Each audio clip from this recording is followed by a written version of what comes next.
दोस्तों, एक middle class family को शेविंग करने की बहुत ज़्यादा आवश्यकता होती है। और यहाँ पर शेविंग करना और एक अच्छी शेविंग करना दोनों अलग अलग चीज़ें होती हैं। अच्छी शेविंग जो होती है आपके किसी भी बुरे वक्त में या फिर ज़रूरत पड़ने पर आपके काम आती है। तो आप लोगों को कुछ ऐसे तरीके बताऊंगी कि जिससे आप अपनी अच्छी सेविंग कर सकेंगे और एक अच्छी रकम जमा कर पाएंगे, अगर ये पॉइंट आप जान लेंगे तो। क्योंकि मिडिल क्लास फैमिली के पास जो है शेविंग करने के अलावा पैसा इकट्ठा करने का कोई भी चारा नहीं होता है। अब वो पैसे वाले लोगों के लिए ये टिप्स बिल्कुल नहीं है। जो मिडिल क्लास लोग होते हैं तो हर कोई आज के दौर में अपने घर को अच्छे से चलाना चाहता है और अच्छा पैसा भी बचाना चाहता है और अच्छी लाइफ स्टाइल भी जीना चाहता है। देखो, अच्छी लाइफ स्टाइल जीने का मतलब ये नहीं है कि हम महंगे महंगे शौक करेंगे तभी हमारी लाइफ स्टाइल अच्छी हो सकती है। लेकिन एक मिडिल क्लास फैमिली को एक बजट बनाकर सही समय पर सही काम करने से और सही जगह पैसा खर्च करने से बहुत ज़्यादा सुकून मिलता है और पैसा भी बचा लेते हैं। बहुत लोगों को मैंने देखा है कि वो अच्छी इन्वेस्टमेंट करके या फिर अच्छे तरीके अपनाकर बहुत अच्छा पैसा बचा रहे हैं। और काफ़ी समय से मैं सेविंग टिप्स पर वीडियो बना रही हूँ तो मुझे बहुत से लोगों के कमेंट भी आते हैं कि जब से आपके वीडियो देखना स्टार्ट किया है और फाइनेंशियल की तरफ ध्यान दिया है तो बहुत सारे पैसे बच जाते हैं हमारे। तो वीडियो बहुत इंटरेस्टिंग है, वीडियो के अंत तक ज़रूर बने रहिएगा। और अभी तक आपने चैनल को सब्सक्राइब नहीं किया है तो आपसे एक नम्र निवेदन है, सब्सक्राइब करिए अपने इस चैनल को और बेल आइकन को भी ज़रूर प्रेस कर दीजिएगा ताकि ऐसी इंटरेस्टिंग वीडियो की नोटिफिकेशन आपको मिलते रहे। दोस्तों, वीडियो पसंद आए तो एक लाइक ज़रूर कर दीजिएगा। तो चलिए स्टार्ट करते हैं वीडियो को। सबसे पहला पॉइंट आता है कि खर्चों पर रखें नज़र। देखो, ये मतलब हम अपने खर्चे कम करेंगे और उन पर नज़र रखेंगे तभी हम अपने खर्चे कम कर पाएंगे। अगर हम अपने खर्चे मेंटेन कर लेंगे तो पैसे वैसे ही बचते रहेंगे हमारे। बहुत से लोगों का ऐसा मैंने देखा है, वो मानते हैं कि ज़िंदगी में खाओ पियो ऐश करो, कल किसने देखा है। मैं मानती हूँ कि कल किसी ने नहीं देखा है, लेकिन मतलब अपनी ज़िंदगी के बारे में थोड़ा तो सोचना चाहिए।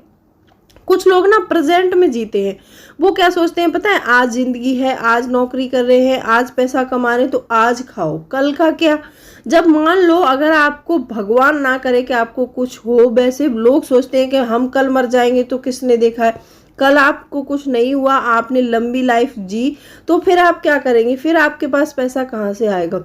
तो जो प्रेजेंट में जीने वाले लोग हैं वो बाकी में पैसे के बारे में नहीं सोचते हैं, और जो लोग अपने भविष्य को लेकर बहुत ही ज़्यादा चिंतित रहते हैं वो पैसे के बारे में ज़रूर सोचते हैं। तो अगर आप ऐसे पैसों के बारे में सोचते हैं और आपको लगता है कि मुझे वाकई में बचत करनी है तो ये पॉइंट आपकी ज़िंदगी में बहुत बेहतर साबित हो सकता है। क्योंकि बहुत से लोगों का मतलब शिकायत होती है कि पैसा तो आता है लेकिन पता नहीं पड़ता कि कहाँ चला जाता है। अगर आपको पता करना है कि हमारा पैसा कहाँ आ रहा है, कहाँ खर्च हो रहा है, कहाँ ज़रूरत है, कहाँ गैर ज़रूरी खर्च हो रहा है, तो आप अपने खर्चों पर नज़र रखना शुरू कर दीजिए।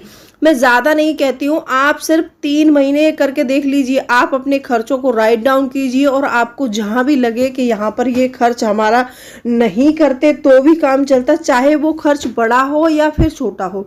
अब मान लो आप 300 रुपये पर डे कोई ऐसी चीज़ खर्च कर रहे हैं, मान लो, या फिर एक महीने में आप 10 दिन कर रहे हैं, तो आपके कितने पैसे जा रहे हैं और आपको पता ही नहीं है कि हमारे घर में ये खर्च हो रहा है। तो आप अपने खर्चों को एक बार मेंटेन करके देखिए। पैसा बचाने का ये सबसे बेस्ट रूल है कि आप अपने खर्चों को नियंत्रित कीजिए। जब खर्चे नियंत्रित हो जाएंगे तो पैसे अपने आप बचेंगे। दूसरा पॉइंट आता है क्रेडिट कार्ड का इस्तेमाल समझदारी से करें। देखो, बहुत से लोगों को मैंने देखा है कि वो क्रेडिट कार्ड का इस्तेमाल ना अपने आप को पैसे वाला दिखाने के लिए करते हैं। मैंने देखा है मार्केट में उनके पॉकेट में भले ही कैश पड़ा होगा लेकिन पेमेंट क्रेडिट कार्ड से करनी है। अब क्रेडिट कार्ड से पेमेंट तो करते हैं हम और कितना खर्च कर देते हैं। किसी ने बोल दिया ये कटवा दो तो हमने वो भी कटवा दिया। लेकिन क्रेडिट कार्ड से हम खर्च करते हैं, क्या महीने में उसकी बैलेंस शीट निकाल के कभी हमने चेक किया है? नहीं। आपने जितना पेमेंट उसने दिया आपको और आपने उसका भर दिया। आपको कभी भी जैसे बैलेंस भरने से पहले एक बार पूरे महीने के ट्रांजैक्शन की बैलेंस शीट निकालिए और उस शीट में चेक कीजिए कि हमने कहाँ कहाँ पैसे जो है यहाँ इससे बुक किया था, खर्च किया था। जब आपको पता चले, बहुत सी जगह ऐसा होता है कि कहीं का डबल लगा देता है पैसा, तो उसमें बहुत ज़्यादा पैसा चला जाता है। तो क्रेडिट कार्ड से आप खर्च कर रहे हैं, मैं ये नहीं कहती कि आप इस्तेमाल मत करो, चलो आपको ज़रूरत है तो आप इस्तेमाल कर भी लो। जैसे आपने कहीं पर उसका ट्रांजैक्शन किया तो वहीं पर आप अपनी डायरी में नोट डाउन कर लो कि मैंने इतने का ट्रांजैक्शन इतनी डेट में इतने टाइम पर यहाँ पर किया है। तो वो आपको रहेगा, आपके पास लिखा रहेगा, आपके पास राइट रहेगा। तो आप जब अपनी बैलेंस शीट चेक करेंगे तो आप उसमें आसानी से चेक कर पाएंगे कि हमने यहाँ यहाँ खर्च किया था और यहाँ नहीं खर्च किया था, ये पैसे हमारे जो है इसमें डबल लग के आए हैं या फिर एक्स्ट्रा लग कर आए हैं, तो वो आप शिकायत कर सकते हैं। तो आपके पैसे ऐसे भी बचाए जा सकते हैं। और क्रेडिट कार्ड का मैंने आपको हमेशा बताया है कि खर्चा जो बहुत मीठा खर्चा होता है, ये शुरू में पता नहीं चलता है, लेकिन जब हम इसको पे करते हैं तब हमें पता चलता है, जबकि हमारी सारी पेमेंट इसी में चली जाती है। तो आपको जब भी क्रेडिट कार्ड का यूज़ करें तो किसी को पैसे वाला दिखाने के लिए या फिर किसी को दिखाने के लिए मत कीजिए। आप जब भी ज़्यादा ज़रूरत हो तभी कीजिए, अन्यथा मत करिए। तीसरा पॉइंट आता है टैक्स सेविंग टूल्स में पैसा लगाएं। आपने देखा होगा कि जब हम कहीं पर भी जैसे कोई इन्वेस्टमेंट करते हैं तो बहुत सारी इन्वेस्टमेंट है जिन पर हमें टैक्स देना पड़ता है, जिसका मतलब हमें जो ब्याज मिलता है उसमें से टैक्स कटता है। और बहुत सारी सेविंग स्कीम ऐसी भी होती है जिन पर टैक्स नहीं लगता है, टैक्स फ्री ब्याज मिलता है हम लोगों को।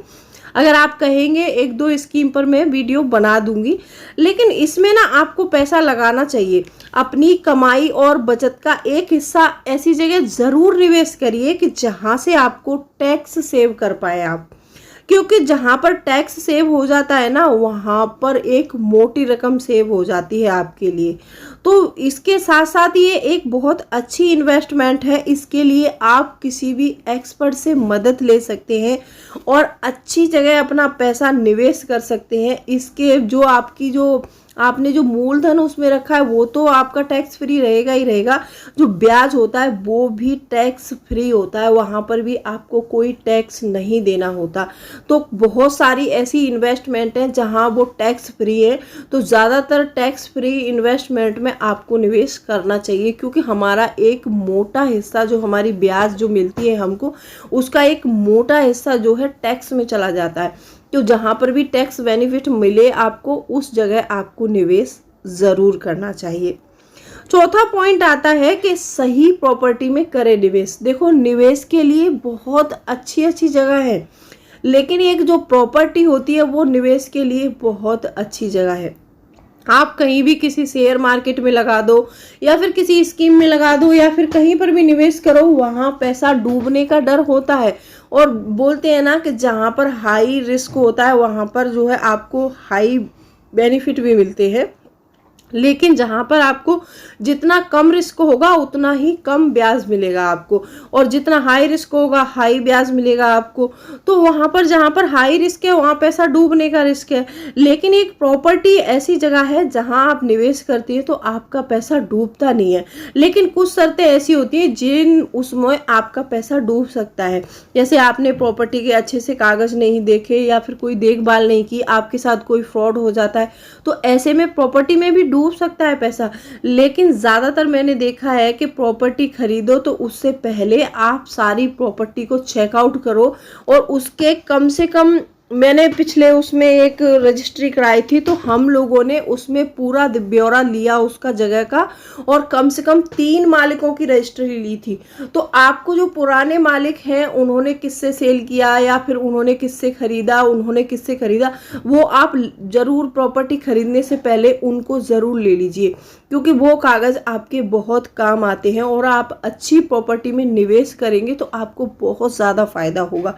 देखो, वैसे तो देखा है कि प्रॉपर्टी में निवेश करने के लिए बहुत सारा इकट्ठा पैसा चाहिए होता है, लेकिन आजकल ऐसी भी प्रॉपर्टी मिल रही है आप लोगों को कि जहां पर आपको कम कम अमाउंट जमा करना है और आप उस प्रॉपर्टी में हिस्सेदार बन जाएंगे, और जब भी वो प्रॉपर्टी बेची जाएगी तो जितना भी बेनिफिट होगा उसका आपको भी हिस्सा मिलेगा।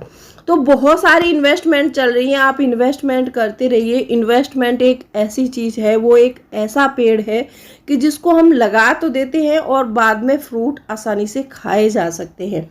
तो आप अपने पैसे बचाने की तरफ ध्यान दीजिए, और ये पॉइंट्स जो मैंने बताए हैं बहुत महत्वपूर्ण पॉइंट हैं, अगर इम्प्लीमेंट करेंगे तो पैसा ज़रूर बचेगा। तो कैसी लगी वीडियो कमेंट सेक्शन में ज़रूर लिख देना, और कोई भी क्वेरी है तो आप कमेंट करके पूछ सकते हैं। तो चलिए मिलती हूँ अगले वीडियो में, तब तक के लिए bye bye, thanks for watching.